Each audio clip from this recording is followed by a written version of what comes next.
Fala Berrecas, hoje estamos aqui com uma convidada super especial. Para quem assistiu o meu vídeo sabe que eu falo de uma Daniela, que foi minha orientadora no meu projeto de iniciação científica, foi minha orientadora no artigo que eu escrevi.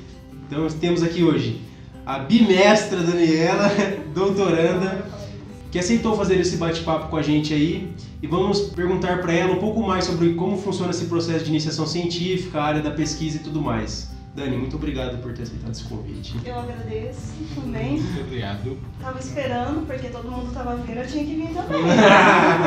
Eu tava com inveja. Lógico.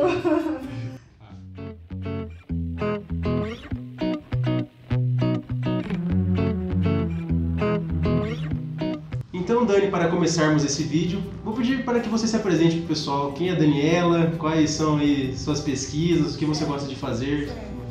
Bom, né, o Lucas tem falado bastante de mim, bem, eu espero, né? Mas meu nome é Daniela, eu trabalho na Unip faz 10 anos, né? Estou indo para o 11º ano lá. Trabalho também em prefeitura, sou assistente social de prefeitura, também tenho bastante tempo de atuação. Não vou ficar falando quantos anos, pessoal, né? Não desconfiar da minha idade, mas tenho bastante tempo e trabalho com pesquisa. Há mais ou menos esses 10 anos, as pesquisas são na área de violência, políticas sociais, relações de gênero e religião agora. Volta e meia a Dani fica me assediando com as pós-graduações sobre violência doméstica e tudo mais. Aí volta e meia eu recebo lá, você não vai querer fazer, vai começar, evento, todas essas coisinhas assim. Bem bacana também. Conheço a Dani também da faculdade, da época de faculdade, né? De alguns cursos lá que a gente acabou participando, e ela estava à frente, né? Isso. Mas bacana. Dani, vamos lá, pro pessoal, assim, para ajudar esse pessoal que tem essa vontade de pesquisar, como que a gente faz aí para ter os primeiros passos para fazer a iniciação científica? Então, a iniciação científica, em tese, ela é uma pesquisa, né? Uma pesquisa, ela tem que partir, o primeiro ponto seria aí do seu interesse. Então, todas as instituições de ensino superior, elas têm projetos de iniciação científica, elas oferecem essa possibilidade, que é uma pesquisa que o aluno faz, né? Primeira coisa é esse interesse, esse tema genérico, vamos dizer assim, né? Posso falar da sua, né? Da sua pesquisa? Então, Lucas, eu lecionava, acho que era psicologia construtivista, sim, qualquer coisa assim, né? Nesse sentido, e eu sempre falo nas salas que eu dou aula que existe iniciação científica, porque apesar disso estar presente no site da Unip, nem sempre os alunos eles têm esse conhecimento, né? Então, a pedido da coordenação, eu sempre falo para os meus alunos da questão da iniciação.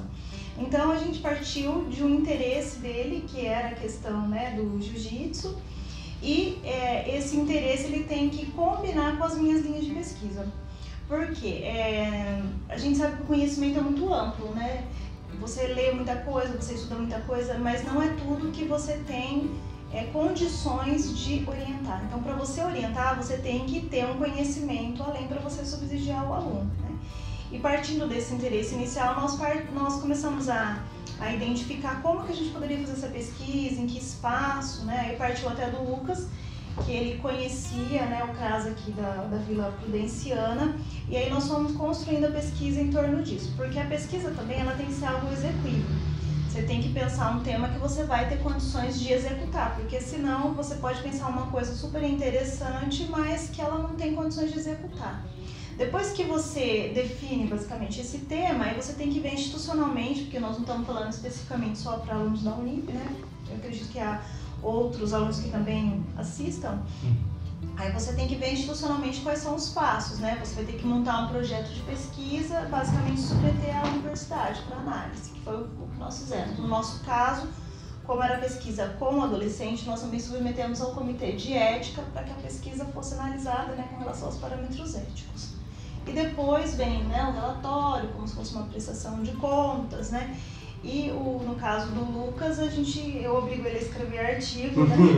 Tô até fugindo de um aqui, né? Faz tempo que eu tô me devendo um. Mas assim, porque o conhecimento, ele só tem sentido se ele for publicizado, se ele não ficar restrito ali ao espaço da universidade. O artigo, ele é uma das formas de divulgar. E também a apresentação de trabalhos, né, em eventos. O Lucas participou também com a gente do evento da pós. E aí vai divulgando um pouco do que foi produzido. Então seria assim os passos: definição do tema, delimitação do projeto, em caso de pesquisa com o ser humano, comitê de ética, e depois apresentar os resultados dessa pesquisa. Bacana. Sabemos que você orienta trabalhos tanto na área da assistência social quanto na área da psicologia. Para você, qual é a importância em fazer esse link entre essas duas áreas, Dani? Então, para mim, são áreas muito complementares, vamos dizer assim, né? Meu primeiro mestrado eu fiz na área da psicologia, fiz na Unesp, né? O segundo fiz em História, e penso que são saberes que se complementam. Por exemplo, não tem como você trabalhar uma política pública hoje sem que você tenha um psicólogo atuando na rede, né? No CRAS, no CREAS, nos equipamentos sociais. Então, são áreas que estão muito próximas. Uma coisa também que é muito importante é enfatizar a questão dos postulados que são comuns, né? Por exemplo, vocês têm o código de ética de vocês, nós temos na assistência, nós temos o nosso, né? No serviço social, basicamente. Então, o serviço social, ele, vamos dizer assim, ele tem um código de ética que ele prima pelos mesmos postulados que o código de ética do psicólogo. Então, são áreas que estão muito próximas, estão muito relacionadas, né? São áreas que se complementam, se dão suporte, são categorias fortes também, né? Nós estamos vivenciando agora, nesse momento, a luta tanto do CRP quanto do CRES pela inserção de psicólogos e assistentes sociais nas escolas, né? Frente ao veto do presidente. Então, são áreas muito importantes, complementares e que partilham dos mesmos postulados, né? De defesa do ser humano, de diminuição das desigualdades, das diferenças e assim sucessivamente. Dani, assim, pro pessoal que tá acompanhando e tá assistindo esse vídeo, fala pra gente um pouquinho assim, o que você considera a maior dificuldade na hora de fazer uma iniciação científica, escrever? São muitas. Assim, eu posso falar do meu lugar de fala, né, da minha vivência. Uma das coisas que é difícil é a própria, vamos dizer assim, fundamentação, a própria escrita, né, a questão ortográfica. Por quê? Nós vivenciamos uma situação peculiar que é de uma precarização da educação, né? E isso a gente vem vivenciando ao longo de, sei lá, 10, 20 anos, por aí. E aí o que acontece? Esse aluno que chega para nós, ele tem vontade, ele tem o desejo, mas ele tem a dificuldade da escrita, de sistematizar mesmo o conhecimento. Então, por que eu faço um aporte, assim, um destaque que eu estou dizendo do meu lugar de fala? Porque eu não tive essa experiência, porque todos os alunos que eu orientei, desde a época que existia o curso de serviço social na Unip, até recentemente, eu tive sorte de ter alunos que têm essa facilidade. Por quê? Na hora que você vai escrever um projeto, na hora que você vai escrever um relatório, na hora que você vai escrever um artigo como que você fez, como o pessoal está fazendo agora, isso acaba sendo algo importante. Então, eu acho isso uma coisa muito assim, que a gente tem que pensar, porque aí o aluno vem com uma deficiência que não é da universidade, é uma deficiência da formação dele mesmo, né? E outra coisa que eu acho, assim, que eu tenho pensado muito sobre isso, que eu tenho vivenciado, é assim, muito ligado com o estereótipo. Porque todo mundo fala, a gente viu até recentemente esses memes de Facebook e tal, que o aluno da Unip é o aluno burguês. E isso é uma coisa que eu brigo muito, e eu brigo porque eu não fiz nenhuma pesquisa sobre isso, mas eu estou lá há 10 anos, eu tenho certeza do que eu vou falar. Os alunos dali trabalham, a maior parte deles trabalham.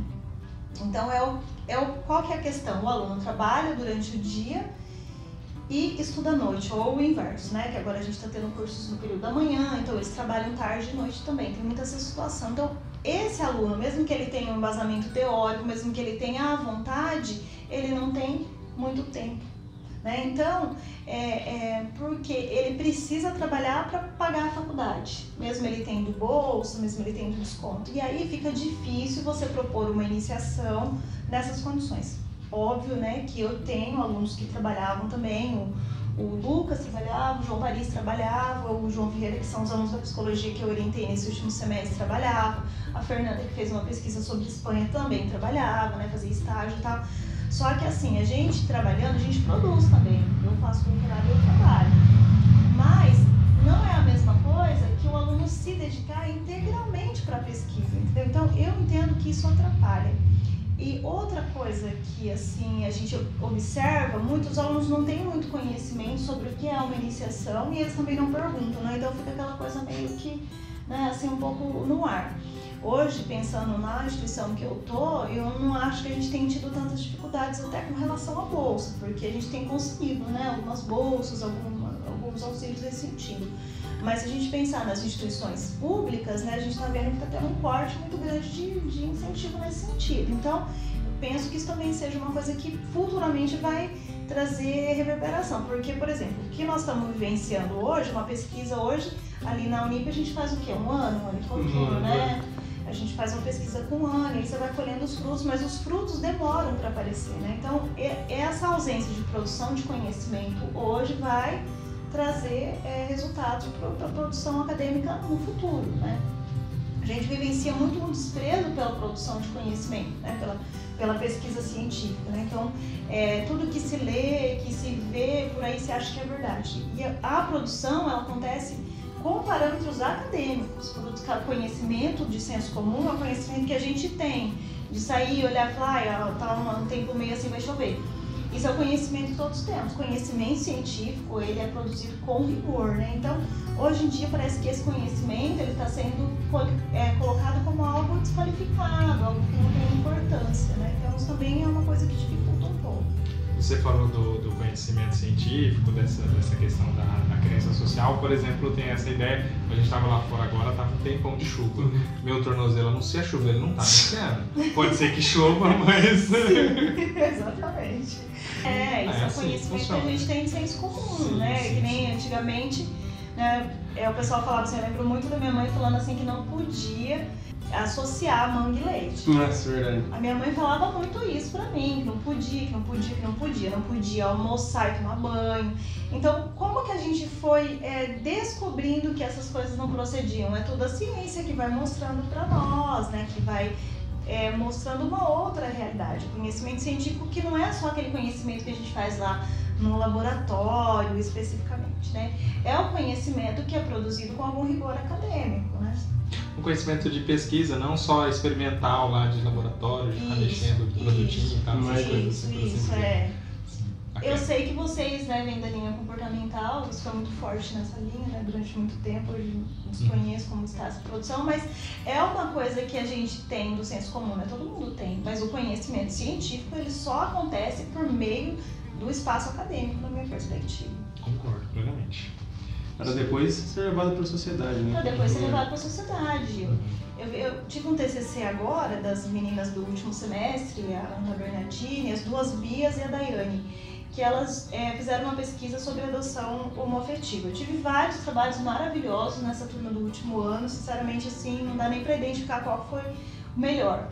Mas uma das coisas que elas discutiram foi a questão da adoção homoafetiva, e elas demonstraram, numa cidade aqui no entorno, né, houve uma adoção homoafetiva, o casal foi muito bem recebido, a menina foi muito bem recebida, enfim. E a nossa hipótese era que seria o oposto, que a criança seria rechaçada, que os familiares seriam rechaçados. Então, como que nós descobrimos isso? Por meio da pesquisa, por meio do conhecimento científico, né? Não tem uma outra via. Então, Dani, assim como você fez comigo e com muitos outros, qual dica você daria para quem tem a intenção de fazer iniciação científica durante a formação? Bom, eu penso assim que o primeiro ano, quando você entra na graduação, é um ano mais difícil, mas é um ano que você tem que ler, começar a se apropriar das leituras, né? Aproveitar que não tem o estágio, o TCC ainda, ler bastante, ler.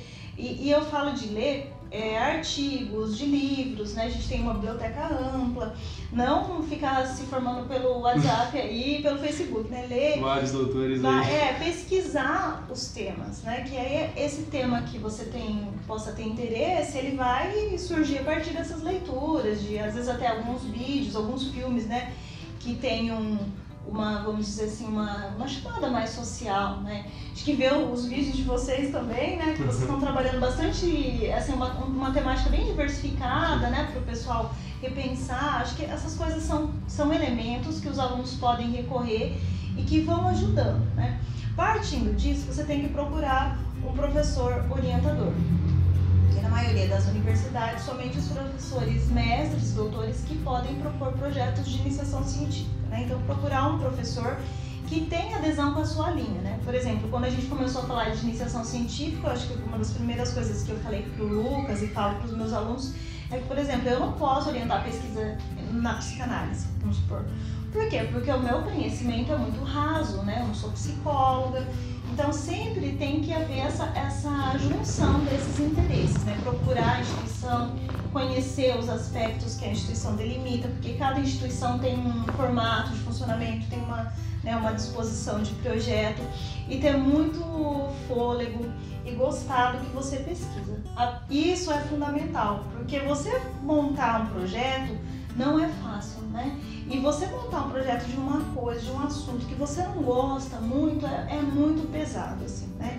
Então veja assim, os alunos mandam, a gente corrige, os alunos corrigem, a gente corrige de novo, né? Então tem que ser uma coisa que a pessoa goste, né? Não é o caso do Lucas, porque o do Lucas eu corrigi pouco até. Não corrigi um pouquinho, né? Mas assim, também tem outros que, né, corrige mais vezes. Ela tá sendo boazinha com o Lucas, tá, pessoal? Não. Ele falava assim, vou mandar um negocinho pra... Posso falar isso, né? Ele falava assim, vou mandar um negocinho pra você ler, mas você que não dizia que tava pouquinho, assim, que tava ruim. Vinha lá 20 páginas, eu falava, gente do céu. Aí eu corrigia, aí eu ficava procurando um erro, né? Porque o professor tem que achar o erro. Poucas coisas tinha erro. Por isso que eu pego no PDF pra ele escrever o artigo, mas ele tá me enrolando. Ele faz isso de vez em quando. Mas eu vou ainda. Isso. Bom, pessoal, finalizamos aqui mais um Papo de Psi, né? Com a nossa colega de profissão aqui. A gente fala Papo de Psi, mas é com as profissões que abrangem a psicologia aí, tá? E quero agradecer aí quem assistiu até aqui. Deixa seu like, compartilha com seus amigos. Se não tá inscrito, se inscreve aí. Dani, mais um recadinho queria deixar aqui pra gente, pra quem tá nos assistindo? Eu quero. E eu queria falar também das pós-graduações que nós temos ali. Então nós temos 4 cursos de pós na área de humanas, que é o que a gente fala, né? Que é violência doméstica contra criança e adolescente, gestão de políticas sociais e trabalho com famílias. E nós vamos abrir, né, se tudo der certo agora, docência do ensino superior, e também nós temos um curso que é religião e religiosidade, também é um curso bastante interessante. Então todos estão com matrícula aberta, né? Qualquer informação é só procurar o setor de pós do campus ou então pelo próprio site da Unip, que tem todas as informações.